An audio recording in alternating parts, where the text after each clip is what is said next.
కేటీఆర్ను arrest చేయడం ఖాయం అన్నట్లుగా మంత్రి పొంగులేటి పొగబాంబులేశారు. ఆయన్ను ప్రశ్నించడానికి గవర్నర్ అనుమతి కోసం ఏసీబీ లేఖ రాసింది.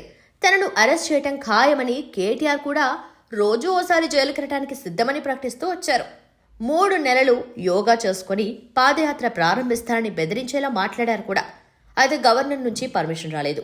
కేటీఆర్ కూడా ఢిల్లీ వెళ్ళొచ్చినా సైలెంట్గా ఉండిపోయారు.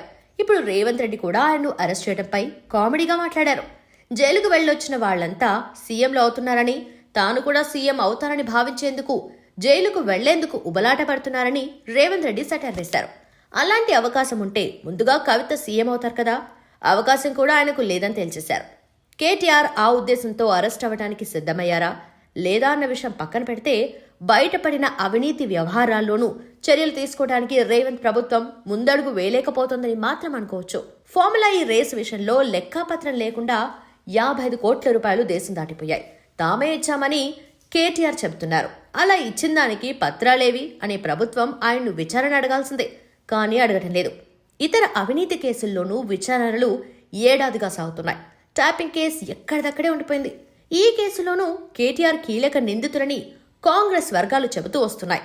ఎన్ని చెప్పినా కేటీఆర్ అరెస్టు విషయంలో కాంగ్రెస్ సర్కార్ వెనక్కి తగ్గినట్లే అనుకోవచ్చు.